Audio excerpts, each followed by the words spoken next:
All right, I'm joined by Christo Avalis. He's a YouTube commentator, historian, and writer. Christo, welcome to the show.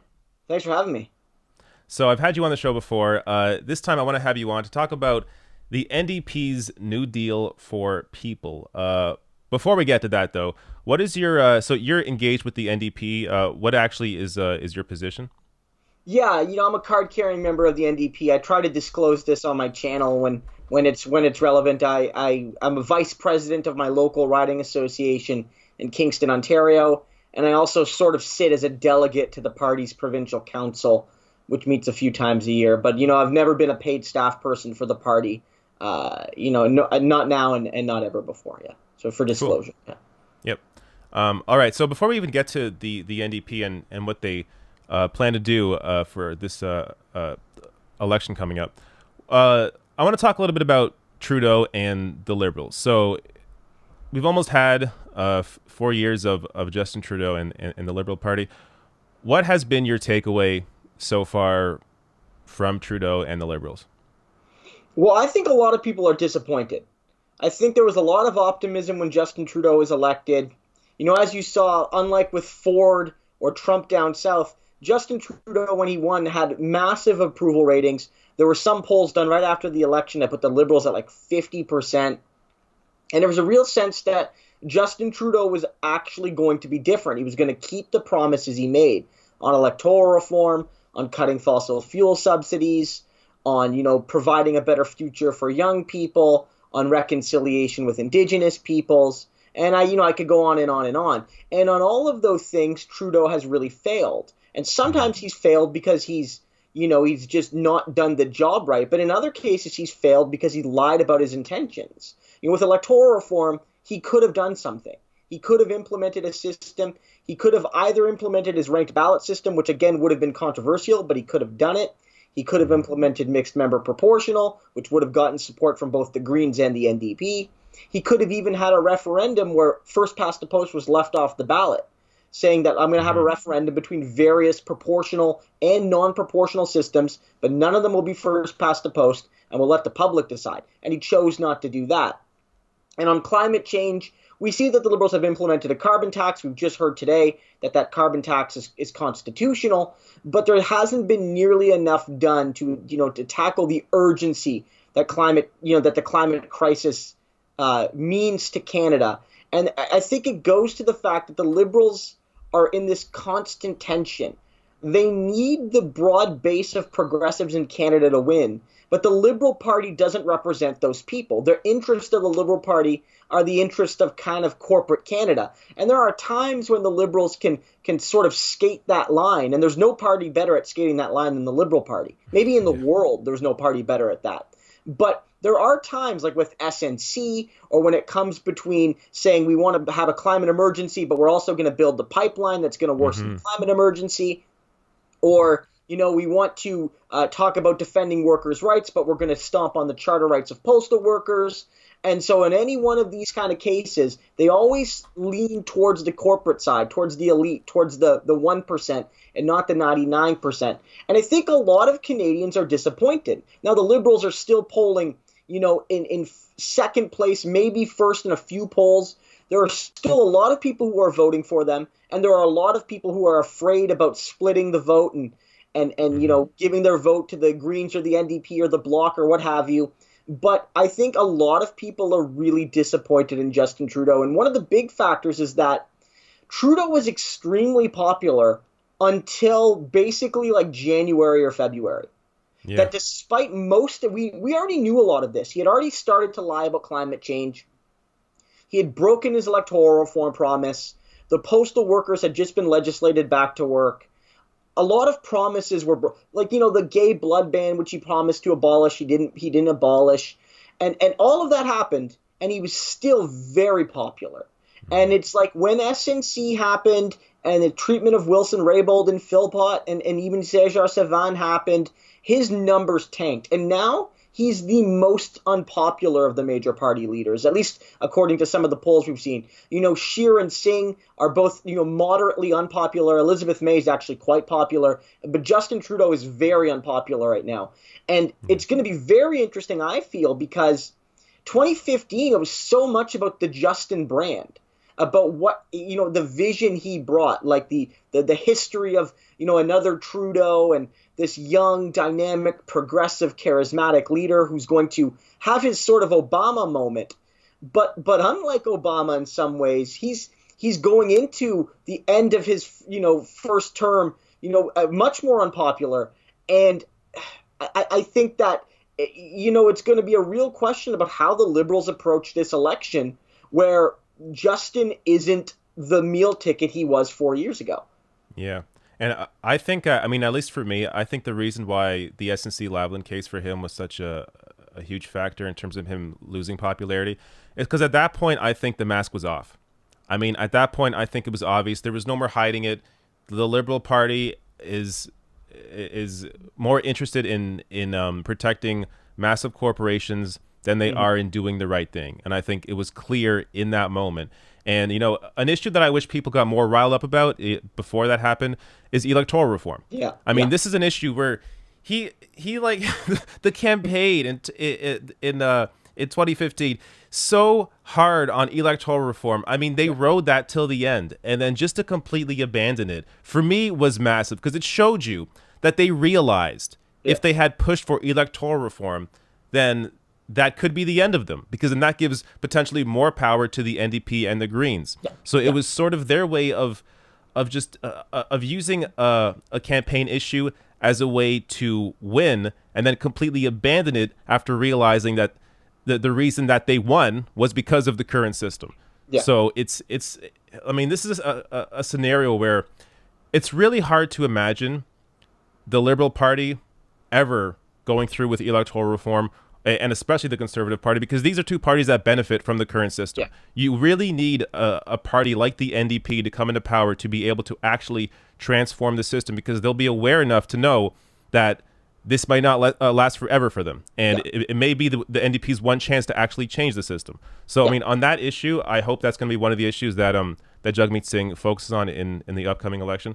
But let's get to this new, what is it called? The new platform for the people? New deal for people. New deal for the people. NDP, so, yes. Yeah, and I noticed that. It's actually a very smart way of putting it. So, NDP, New Deal for People. So first, give us the sort of the bird's eye view of what this is about. Well, a few weeks before, this was announced at the Ontario NDP convention. There was a big crowd, 1,000 people or more packed into a conference center in Hamilton. We were there to, talk about policy for the provincial party. But Jagmeet Singh came. Of course, he was the former deputy leader of the Ontario Party, and he announced his New Deal for People. And it builds on the sort of Green New Deal announcement that came a few weeks prior. And it's really the NDP's effort to sort of bring traditional NDP values and intertwine them with like the new realities of the climate crisis. Or not even the new realities, but the new urgency that Canadians are feeling, because the realities have been there for generations, of course. And it's the NDP, I think more than any other party, at least thus far, saying like, we're going to tear down that wall between jobs and environment, or between economy and environment.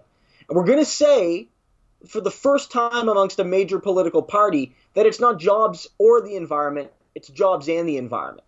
And that we can actually use this opportunity to decarbonize the economy, but while doing so, not only prevent, inequality from getting worse, but actually start to address inequality, start to address racial injustice and geographic injustice, and above all, social and economic injustice through a Green New Deal. So the Green New Deal plan isn't just about decarbonizing. It's got a national infrastructure program, which will employ a lot of people, directly and indirectly. It's not just about, lowering vehicle emission, although that's part of the plan. It's also about working with cities to provide not only electric public transit, but free public transit, hopefully within a kind of 10 to 12 year timeline. And in so doing, you're creating this view that you're building the opportunity for a buy-in, because the reality is that we're facing climate catastrophe. But working people, middle class people, they need to feel that they are being thought of in the transition.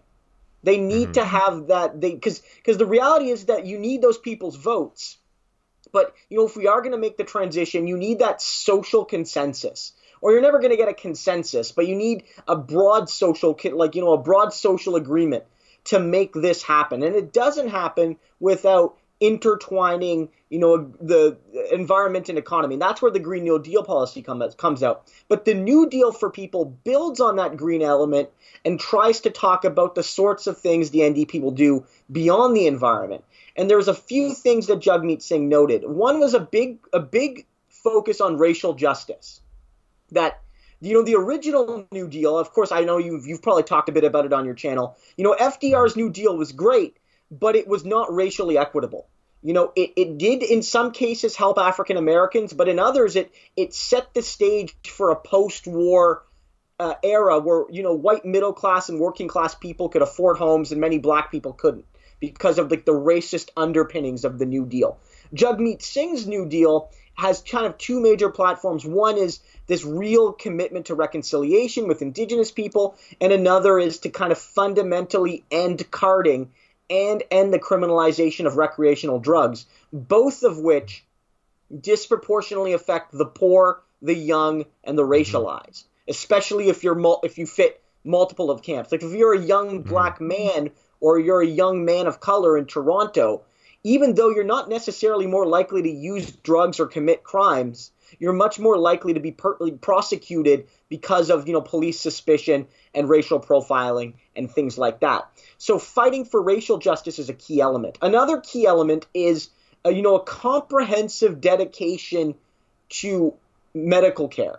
While Bernie Sanders is fighting for Medicare for all in the United States and taking a broad view, here in Canada, we still have to kind of build on Tom Lee Douglas's dream. So for Singh's perspective, he wants to say, look, Tommy Douglas had this dream of Medicare for all, that everybody, regardless of their race or their gender or their class, would get the medical care they need. And it was a success, but there's still a lot more to achieve. We need dental covered, we need mental health covered, we need pharmaceuticals covered, we need optical care covered, and and on and on and on and on. And so he's put out a plan for this head-to-toe healthcare plan that's going to cover the existing things not covered, and not through an Obamacare-style supplemental plan, which I think is what we'll see from the Liberals. I think they're going to offer something, and that's probably going to be what it is.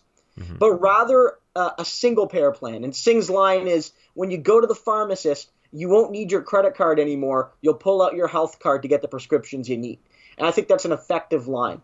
And a crucial aspect here is that, and this is the biggest departure from Tom Mulcair, and even from Jack Layton to a certain degree, is that Singh isn't shying away from the big question that the NDP gets in a way the Liberals and Conservatives never do, which is, how are you going to pay for it? And he says, well, we're going to tax the rich, right? We're going to tax the rich. We're going to have a wealth tax at 1% over 20 million. We're going to raise the capital gains inclusion rate from 50% to 75%. We're going to raise corporate and income taxes. And then beyond all of that, we're going to actually empower the CRA to enforce the tax laws that already exist, to collect the money that should be collected under the existing code.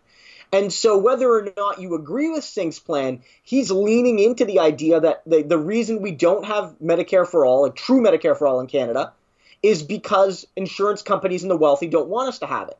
And so we're going to achieve that by taxing those rich corporations and those rich people. So it's Singh, even though it's not as bold as, say, Jeremy Corbyn, of course, is kind of leaning into class conflict in a way Tom Mulcair never would. And I think that's why a lot of people are excited about this New Deal, because there's a vision there. And even if that vision is going to turn some people off, it's going to be, assertive in what it is. And I think a lot of people will respond to that.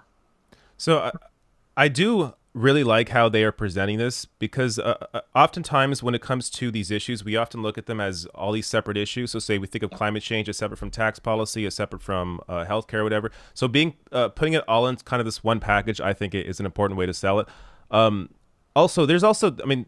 There's this ongoing perception that if we do anything about climate change, it will negatively impact the average person. Like their taxes will go up. There'll be a gas tax or something. How do you combat that misconception that people will be that the average person will be impacted when you do something to improve our climate situation? Well, there's a couple things. One thing, and maybe this is less politically, I might not say this if I was running for office, but it needs to be said that, like, the regular working class people, when climate catastrophe hits, and maybe they'll be dead, but their kids probably won't be, and their grandkids almost certainly won't be, regular working class people aren't going to be taken care of by the elite when, flooding starts happening on a massive level and fires start happening on a massive level and droughts start happening on a massive level. As we see in the developing world, no one gives a damn about the regular working people in those countries, and no one will here. So in a sense, it's, we got to do something now because the social consensus will break down if we don't. So that's a little bit doom and gloom. But I think what you have to say is you have to balance things. You have to make it clear that the transition you'll do the utmost to make it a just transition.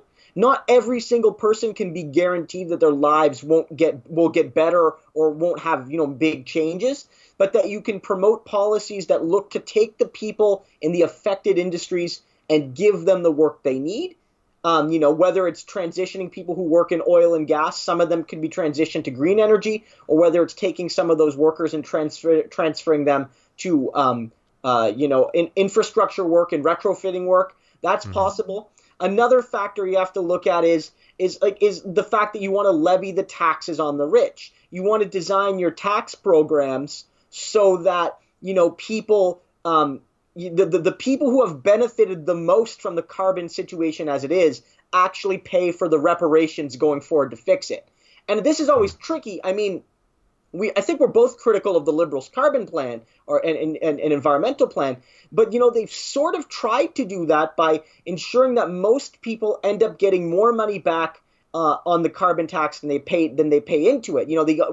On your taxes you got a rebate, and most people, unless you're very wealthy, you tended to get more money back than you put in. And while a lot of people don't necessarily know that because conservative misinformation is very effective, that was an effort to sort of take a carbon tax and not have it be levied on the lowest income people. And I think that's a factor you have to look at, is that when you apply these policies, you want to ensure that they don't affect the people who are already struggling. And from purely pragmatic political perspective, and this is something Tom Mulcair didn't understand, the rich people in this country, barring maybe a few, doctors or professors or something, they don't vote for the NDP. They don't vote for the NDP. So screw them and tax them, and then say to regular people, look, for maybe middle class people, your taxes will stay the same, and for the lowest income people, your taxes will go down, because we can afford to do that. There is so much wealth in this country that you can actually start the transition and maybe even improve people's standard of living going forward. It's going to be hard. I do think that there's going to be difficulties, and on a region by region basis, things are going to be more challenging. There are entire communities dependent on oil and gas, and so it's a bigger question there, and I don't have the answer personally. Like, what happens to Fort McMurray, like, for instance, right? Like, you can say on a national level we can shift the economy, and on an aggregate level help working class people, but there will be real debates about, on a community by community basis, what do we do to make the transition a just one? And those are questions no party has. Yeah, and like, this is the kind of, so you discussed the class conflict and how the NDP generally, at least in the past, hasn't been as willing to really have that fight and really take a side in that fight, at least vocally, at least through messaging. How can the NDP change and do that now? I mean, are you seeing signs that they are actually, that they're realizing that they must really embrace the middle and lower class and really take up this fight and make it clear who they stand for and who they're with and what needs to be done in order to change things? I think there's movement in that direction. I mean, I mean, one of the first times I think we spoke back when you were on the radio, I think we spoke about this, how what Bernie and Ocasio-Cortez and Corbyn had done, that the NDP had done this for a long time, but they sort of stopped doing it. The NDP did this before Americans ever did this. The NDP had tons of Bernie Sanderses before Bernie Sanders even, right? It was a Yeah. party of Bernie's in some ways. Maybe not in charisma and ability to rile up this national movement, but Hmm. they had lots of people like that. But there is this. I made the case that Bernie and Ocasio-Cortez, they were really just saying, yeah, the rich people shouldn't support us. I don't want the rich people's support. I don't need the rich people's support. I don't need to get big donations from Wall Street or corporations. I Hmm. can win with the votes of regular people because there's many more of them than there's, elites. And also, I don't even need their money necessarily because at least in Bernie's cases, I can raise $27 donations from hundreds and hundreds and hundreds of thousands of people. And that's more than enough money to run a campaign. And so I think in some ways the Mulcair era was typified by this desire to be seen as a friend to everyone, like or at least not an enemy of anyone. And I think Jagmeet Singh has, since he kind of went into Parliament and in the last few months has talked a bit about the rigged game that means people can't get the health care or the housing or the education they need, and how a well-connected liberal elite is unwilling or unable to provide the change Canadians need. And so in talking about the wealth tax and in saying, like, it's not only that we need pharmacare for all, but the reason we don't have it is because people have wanted us to not have it. Yeah. Canada has had the means to provide this for generations. We've been a wealthy enough society. And so the only reason we don't have it is because there are political and economic interests dedicated to stopping it. That's basically what Bernie Sanders said last night in the debate, which is that insurance companies exist to make money, not provide health insurance. And it's like, Yeah. we need an actual crown, like they don't call them crown corporations down there. It's like, but we need like a national system to Hmm. provide these things. Even Elizabeth Warren saying like, we need a pharmaceutical company to produce the drugs themselves and Hmm. for the people outside of a profit motive. And Singh is moving in that direction. The party itself is bolder. For instance, there was a resolution at the Ontario Convention that not only called on GM to bring back jobs to Oshawa, those jobs that are disappearing, but said that if they don't, the Ontario government, in cooperation with the community and with the federal government, should nationalize production there to build the green vehicles of the future, both individual and public. And that's a kind of policy that the NDP definitely had in the 50s and 60s and 70s and 80s, but in the neoliberal period sort of disappeared. But we're kind of in a post-neoliberal era. We're not in post-neoliberal era, but we're in an era now where mainstream political leaders can question neoliberalism, and it isn't political suicide for them to do it. Yeah. Now, so what we're seeing right now in the U.S. is this mass mobilization of people that are aware of income inequality or how they're being screwed, are aware that there are interests that are working against them, and they are being mobilized, whether it's through the DSA or whether it's through a candidate like Bernie Sanders or Ocasio-Cortez. How can the NDP capture that same sort of energy? Because right now, I just don't notice. I mean, maybe I'm not in the right circles. I don't notice the same kind of fervor or anger at the establishment here in Canada as you see in America.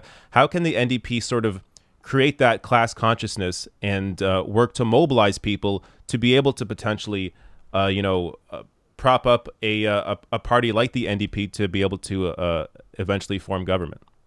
Yeah, I mean, that's a great point. One of the challenges in Canada, and this is in juxtaposition to Britain and the United States, is that the inequality, at least over the kind of broad history in the last 30, 40 years, hasn't been as stark. Hmm. And the class system in Britain being very rigid and the deep inequality in the United States being so much deeper than the inequality here makes that class consciousness argument a little bit easier. And even in 2008, like we had a financial crisis, but Canada's banks didn't collapse like America's banks did. Yeah. Foreclosures didn't happen in Canada like they happened in the United States. And so in some ways, because our crisis of capitalism was real, but not as extreme as you felt in parts of Europe and the United States and Britain and in other parts of the world, of course, the ability for the left to mount a counter assault is harder. Doesn't mean it's Hmm. impossible. It does mean it's harder. It's sort of like how, at the end of the World War, it became harder to be a socialist when social programs were being built and wages were rising and unions were being recognized. And like it became easier to bring back those radical left-wing solutions in the 70s when, Mm-hmm. the crises of capitalism returned. But because Canada weathered those reasonably well, at least in relative terms, it's been harder for the left here. Not only the NDP, but the left even outside of a political sense. It just Yeah. hasn't had the same backlash. But the NDP, I think the way they have to just keep plugging along. They need to keep plugging along on the idea that left-leaning policies are popular, that people want democratic socialism. I think people want it in the United States. They want it in Canada. They just need to be educated and informed on what that is and what that isn't. And they need to have that brought to them. And the NDP needs to tear down internally, like within our own minds in some ways, the kind of common sense of neoliberalism, which is that like people don't want to see taxes raised at all, or that people don't want social programs anymore, and blah, blah, blah, blah, blah, blah, blah. But there was a recent poll done by North 99, and it was reported on by Ricochet, and it was done by a credible Canadian pollster, and they asked a few thousand Canadians what their thoughts were on a wealth tax. Similar to what Jagmeet Singh is proposing and what Elizabeth Warren is proposing down in the States. Mm-hmm. And they found that about 69% of Canadians support a wealth tax. No, that's a ton of people. That's a ton of people. Yeah. And crucially, it was most popular amongst older voters, the very sort of people who vote, like the most, right? Like, and crucially, again, a majority of people who identified as either like right of center or as conservatives, like as capital C conservatives, supported a wealth tax on the wealthy, according to this polling, and fairly hefty majorities too, and crushing majorities of Greens and Liberals and NDPers supported a wealth tax, right? And men and women supported it. People in every region of the country supported it, even in conservative provinces, like quote unquote conservative provinces like Alberta and Saskatchewan. They all backed it. So the NDP needs to look and say, look, the common sense of we needed to be like a neoliberal adjacent party to find success, that might not be true. We just have to be honest about what we are. And maybe that doesn't get us to victory in the absolute immediate term, but it does ensure that we have a group of passionate people who are willing to kind of push forward. And I mean, like Bernie, even if Bernie wins the presidency this time, it took him losing fairly handily to Hillary Clinton. And we can have a debate about whether or not that was a fair primary process. It wasn't. But he still lost. And I actually believe that even if it was a fully fair process, he still would have lost. I believe that. Because people weren't ready yet. But if you look at the party now, it's basically the Bernie show. People are either adopting Bernie's policies or they're attacking Bernie's policies. But it's actually all about Bernie's policies. Like on the debate. Even Luke Savage in Jacobin was like, Bernie won the first debate. He wasn't even in it. But he won that debate. And so the NDP needs to realize that you have to start doing that work. And I think, I'm not saying anything's possible. We could see an NDP government. We could see a Liberal government. We could see a Conservative government. I don't know if the Greens are ready yet, but you could see the Greens get 20 or 30 seats, maybe even. This is going to be a wild election. Absolutely wild.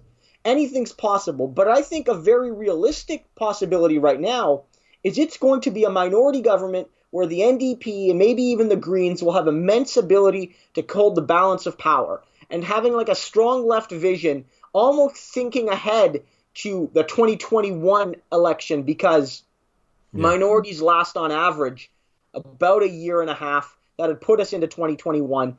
That's, I think, a vision that you need to work towards. You need to build that energy.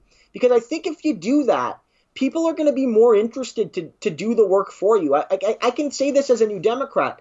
The 2015 campaign, I wasn't nearly as excited to work on that as I was on Andrea Horwath's 2018 campaign, where we ran on dental care and we ran on nationalizing hydro again. And we ran on not only protecting public services, but canceling contracts, bad contracts with private companies.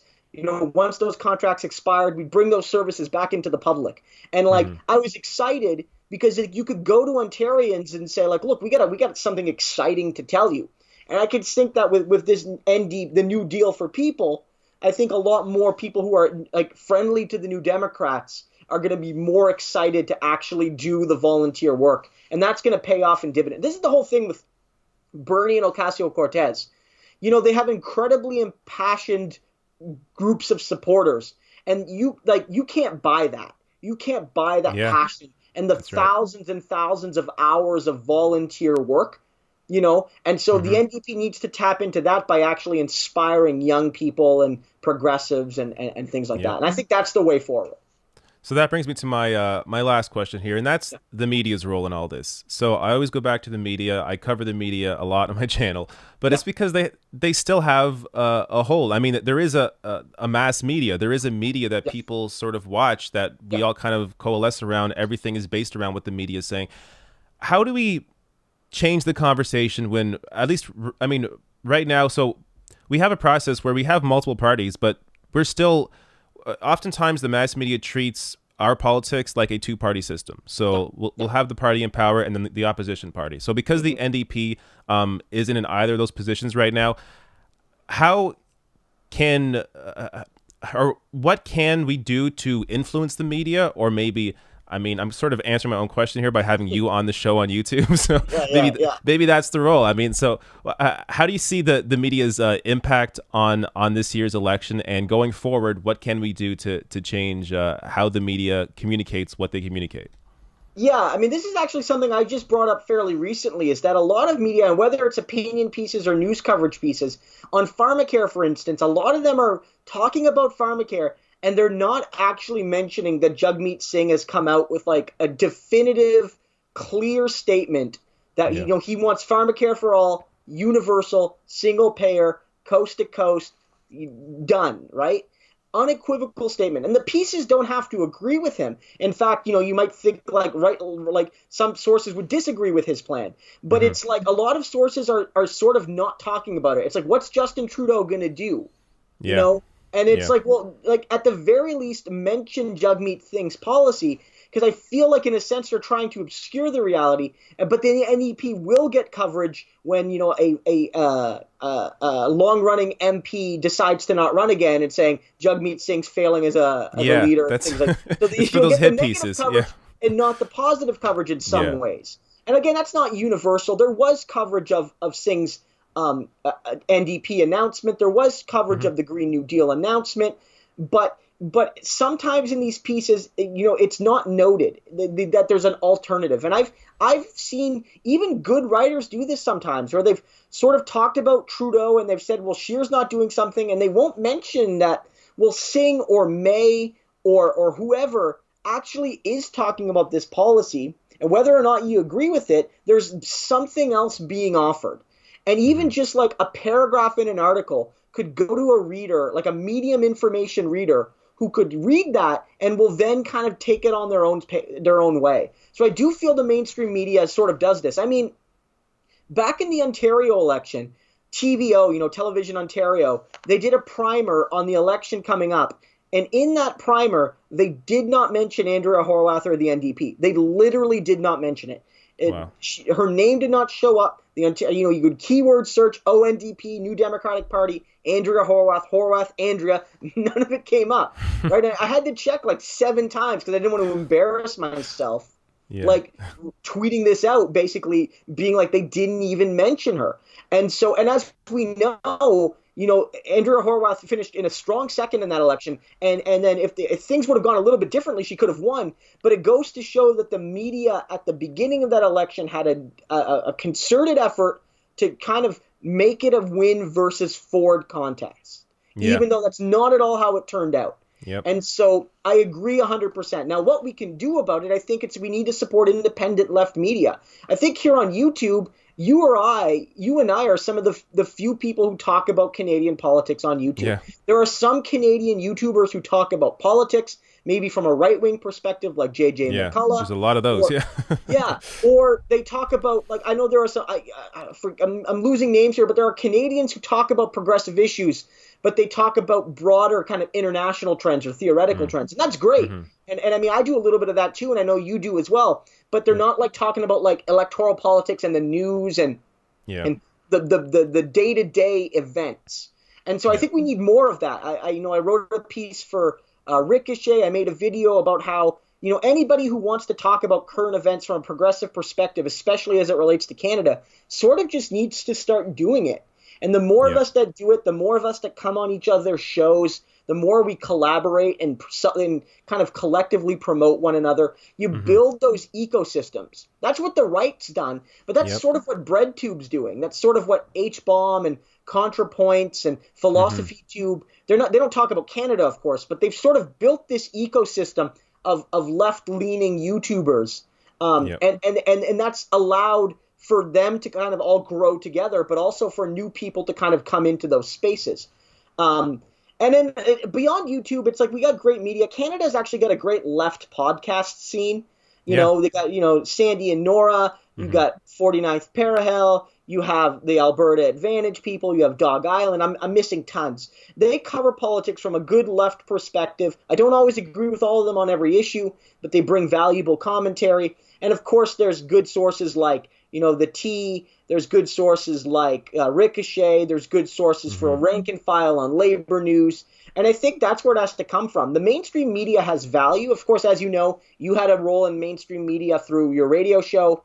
Yeah. And I am, a pretty regular, I appear fairly regular on mainstream media. Mm-hmm. But even when I'm on mainstream media as like a definitive left-leaning NDP voice, the way questions are framed and the way Yeah. the Framing is so much of structure it. of them is Mm-hmm. is it means that you sort of always have to be pushing the envelope a little bit, even in your interview, to say bring up the NDP, to say, well, Yeah. actually, and it's like you can't count on everyone to do that. So it's like you sort of have to play your role. So long Yeah. story short, the mainstream media is a real difficult obstacle for the left to kind of break in because most newspapers in Canada are conglomerated in like the post media system, which is definitely pro-conservative, and even quote unquote progressive papers like the Star are largely liberal leaning.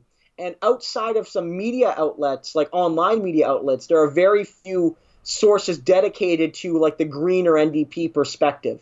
And so Mm-hmm. I think that we all have to kind of pitch in a little bit to do that. And I think that that's one of the things you or I are doing on YouTube and others hopefully will start doing as well. Yep. I will say too that I feel like a lot of the media is simply in a bubble, and I do feel like a lot of times, say that there's like an author of a piece, they just aren't aware that Yeah. they ignored the NDP, Yeah. and it's not necessarily like intentional. So Yeah, look, if that's if, fair. if if if if there are people out there watching this, you don't have time to start a YouTube channel. I'm telling you, I think social media pressure at least does something, and be kind about it. I mean, if there's somebody out there that wrote a piece, a lot of times these writers don't have many followers. They're just Yeah. they have their stuff published in the Toronto Star or wherever. Tag them in a tweet and just say, Yeah. hey, I read your piece, I enjoyed it, but I thought you missed this. I mean, Yeah. be kind about it, kind of plant the seed, and I think that also helps to maybe better inform people that are writing about Canadian politics.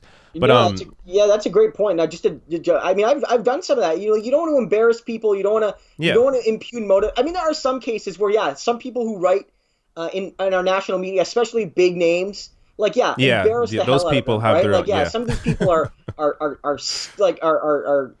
awful and they're yeah, cynical and they're go after Conrad Black, for instance. Like, go after that guy, yeah, right? But yeah, a yeah, lot of these writers, they're writing pieces. They're doing a ton of work. They don't get paid a ton of money. yeah, They're exactly. probably a lot of them are precarious workers, and Yep. they're just getting that piece out. And so sometimes it is important to just drop those lines. And often I've gotten people who say, you're right. I should have maybe made that notice, or as Hmm. I tried to balance the word count. And maybe I should have been a little bit more careful. And I've noticed that going forward, sometimes you get a bit more notices there. So I think that you're right. You catch Yep. more flies with honey than with vinegar. Yeah. And I think that even when you interact with journalists on social media, that's very important to know. That's exactly right. All right, Christo Avalis, thanks for joining me. Tell the people where they can find you online. Yeah, you can find me, Christo Avalis, just on Twitter, all no dashes, no spaces on Twitter, You can also find me on Facebook. I have like a public facing account. I have a page, so you can find me on Facebook just by searching Christo Avalise. And of course, I'm on YouTube. Just the channel name is Christo Avalise. You can follow me there. Mostly cover Canadian politics, but I do every once in a while talk about American issues or issues around unionization and every once in a while like pop culture and things like that. Yep, and I'll have those links below the video, so it'll be easy to find him. All right, thanks again for joining me. Thanks again for having me.